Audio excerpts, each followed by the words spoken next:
pero sí pienso que la ministra presidenta va a tomar un criterio sumamente prudente y además práctico para poder desahogar esto en el menor tiempo posible. Están seriamente preocupados. Muy. Están preocupados y están desesperados que veamos lo que están tratando. Es decir, están caminando en dos vías paralelas, ¿no? Por un lado saben que quizás, y ojalá que así ocurra, los ministros de la Corte respondan a lo que deben de responder, ¿no? Es decir, declarando la inconstitucionalidad del Plan B electoral. Pero por el otro lado, Morena y el gobierno también están jugando con la posibilidad de imponer a los próximos consejeros, 4 consejeros en el INE. Tan es así que ya vieron los perfiles. Sí. ¿Ya vieron los perfiles? Sí. Javier. Sí.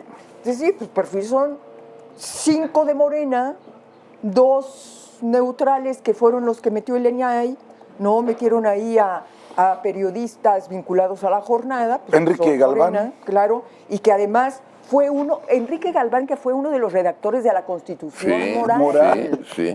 No, bueno, vamos a meternos esos dos temas. A ver. Al Plan B y a la elección de los consejeros del INE. Sí. Ayer lo que pasó, bueno, yo les quiero decir que como abogado y ex servidor público, etcétera, nunca había visto un desaseo en un proceso legislativo como el famoso Plan B. Sí. Primer lugar, ¿cómo es que llega el Plan B? Se vota un buen día en diciembre la iniciativa de reforma constitucional en materia electoral. Claro que esto vino precedido de la Marcha Rosa. Obviamente la oposición en su totalidad votó en contra y no pasó esa reforma constitucional. Ese mismo día que se vota, llegan con un paquete de reformas y adiciones a 6 leyes secundarias. Ok, ya no puedo con la Constitución, ahí vengo con el Plan B, 6 leyes secundarias. ¿Qué significan leyes secundarias? Derivadas de la Constitución, pero que no pueden ir en contra de la Constitución, que tienen que estar con arreglo a la Constitución. Dispensan todo trámite. O sea, perdón, esas 6 leyes ya estaban escritas en la reforma que fue rechazada. Exacto. Si ya fue rechazada, esas leyes tienen que ser rechazadas automáticamente. No, porque querían incorporar esas reformas a la Constitución. Los legisladores, con toda razón, rechazan dicha iniciativa. Correcto. Queda muerta. El Plan B fue, entonces, si no pude tocar la Constitución, sí me alcanzan los números para tocar legislación secundaria, leyes ordinarias. ¿Ok? Sí, pero hay una condición absolutamente necesaria y prevista en el artículo 133 constitucional de la supremacía de la Constitución por encima, que es la jerarquía de leyes o de normas, desde la pirámide kelseniana, todos lo sabemos, es que la Constitución está hasta arriba, ¿sí?, de cualquier otra norma jurídica en nuestro país. ¿Ok? Bueno, la Constitución e incluso los tratados internacionales en tratándose de la interpretación conforme para efectos de derechos humanos fundamentales.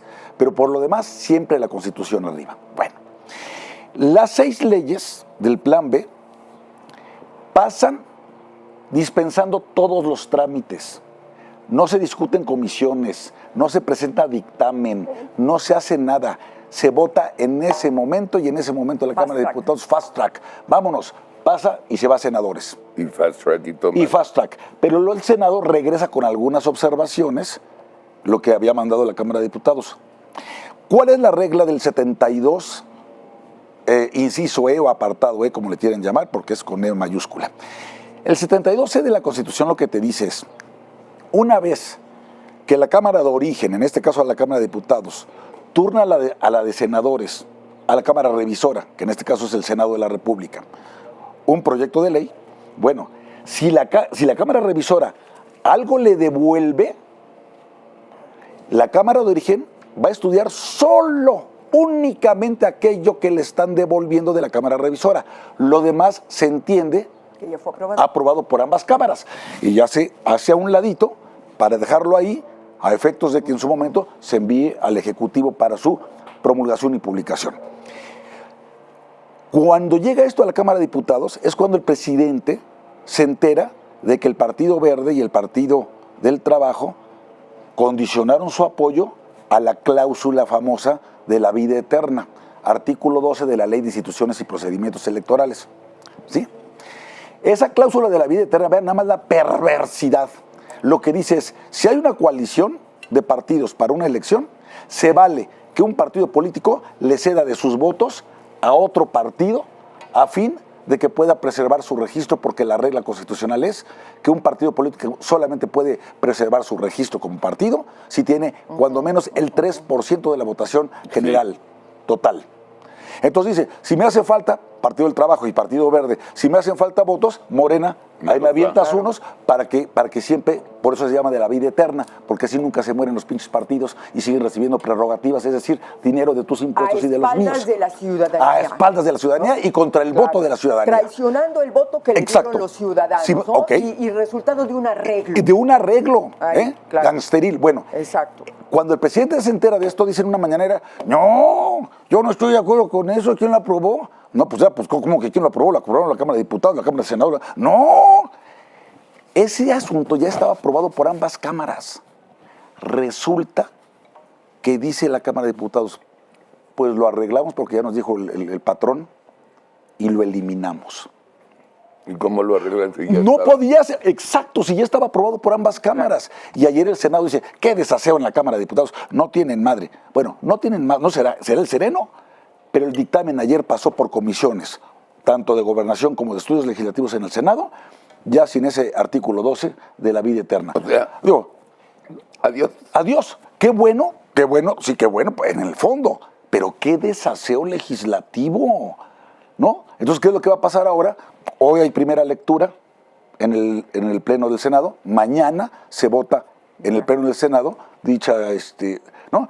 Y ya se pasa al Ejecutivo para todo el paquete, para su promulgación y publicación, e inmediatamente vendrán, ya hay 5 acciones de inconstitucionalidad presentadas, pero vendrán más por estas 4 leyes, porque ya se presentaron por las 2 ya publicadas el 27 de diciembre, ¿sí?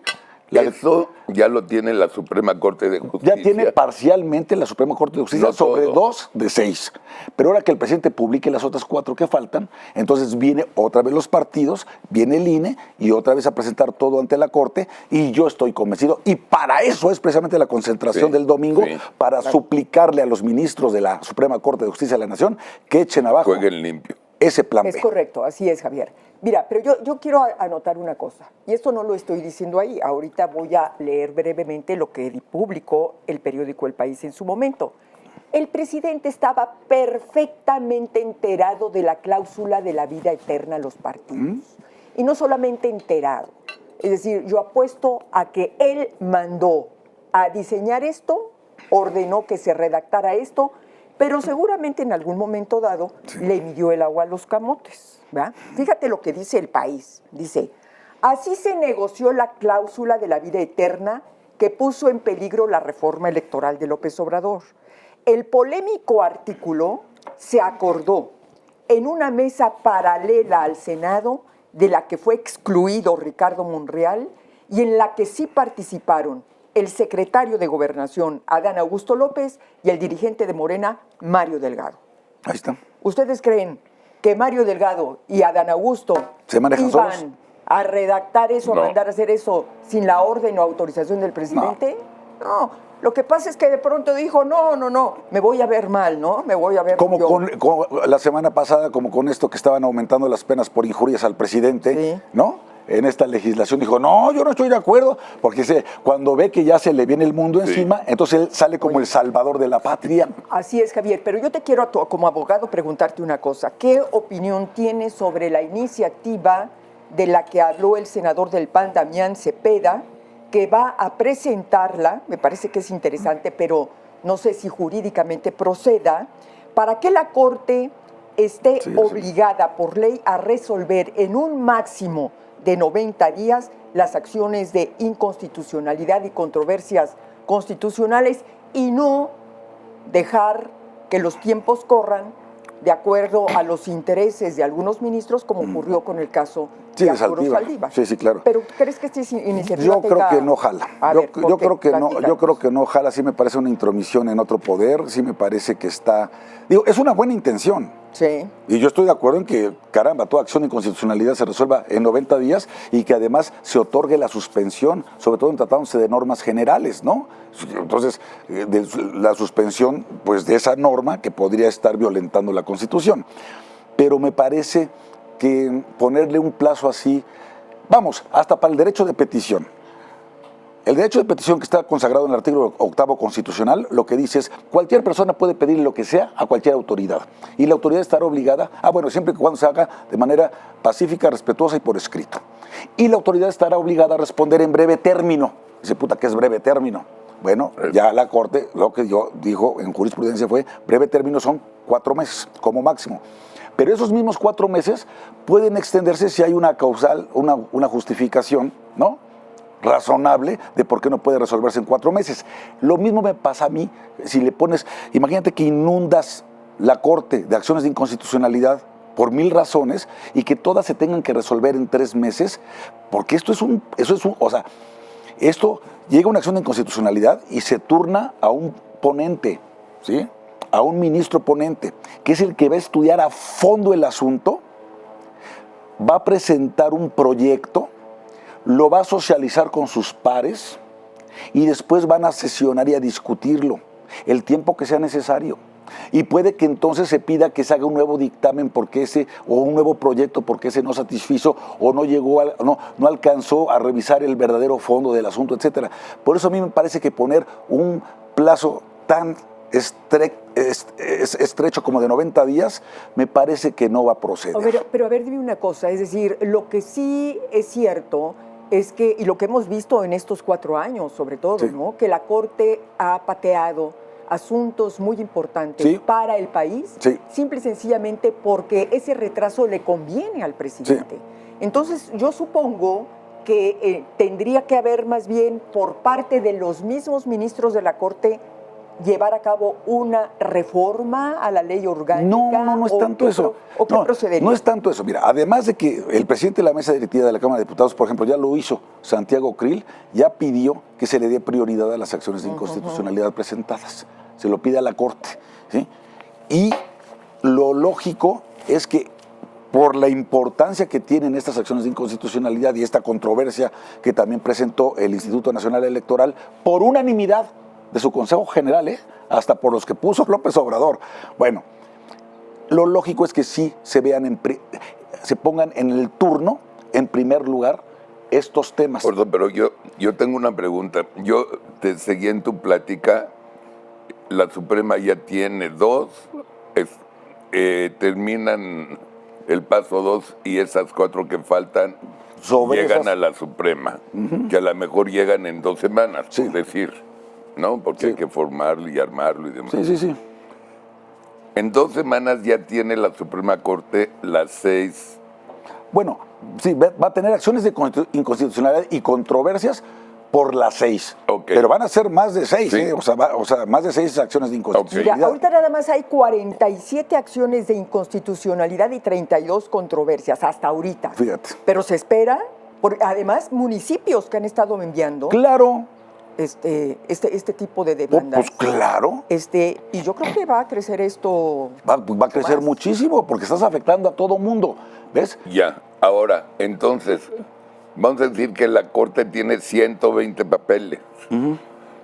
Tiene que resolver cada papel. ¿Cuánto tiempo en tu cabeza crees que con la buena voluntad de la Corte y todo el rollo supiéramos? Mira, es que si son asuntos similares, ¿sí?, sobre el mismo tema, lo lógico es que se acumulen y que se resuelvan en un solo proyecto, ¿sí?, y en una sola votación. Ahora, ¿cómo va a organizar esto la Corte? Yo no lo sé, porque puede ser acción inconstitucional por cada una de las leyes o de los ordenamientos legales, o irse por temas, aunque sean transversales y atraviesen varias de estas 6 leyes. ¿Ves? no sé cómo lo va a O organizar. sea, vamos a ir a la marcha a pedirle a la Suprema que por favor... Sí, ahora, Invalide. ¿cuál es mi confianza? Sí. Después de la marcha, ¿qué calculamos? ¿3 meses mínimo? Pues puede ser, pero sí tiene tiempo la Corte para hacerlo. Ok. Sí tiene tiempo. Pero además, insisto, el hecho de que ahorita está Norma Piña como ministra presidenta, a mí me da una gran confianza. Sí, claro. Porque a diferencia de Arturo Saldívar, que estaba al servicio descaradamente del presidente López Obrador, esta ministra tiene una absoluta autonomía de vuelo Sí. y es una impartidora de justicia de carrera. Entonces, yo estoy seguro que van a poner en primer lugar estos asuntos y que los van a ordenar de tal manera, yo diría temáticamente, para decir, a ver, este asunto, ¿contra qué va? Por ejemplo, el de propaganda gubernamental, que está en la Ley de Comunicación Social. Bueno, ¿contra qué va? Contra la propaganda gubernamental, contra el 134 constitucional, porque en tiempos electorales los servidores públicos no pueden hablar de política, no pueden hablar de partidos y solamente se tienen que constreñir a hablar de... No pueden ser jefes de campaña de sus Claro, candidatos. pero en la Ley de Comunicación Social lo que viene es que el presidente, el mismísimo presidente de sus mañaneras, puede en tiempos electorales hablar de Pues para candidatos, eso la partidos mandó y la a chingada. hacer. Por eso. Entonces, esa es una cosa. mató?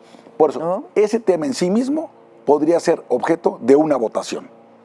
Otro, ¿no? Están limitando a los entes públicos a que no puedan gastar en comunicación social Nada. más del 0.1%. Sí, o sea, 0.1%. No es nada. Nada. Los municipios los asfixian, los dejan sin comunicación social. Claro.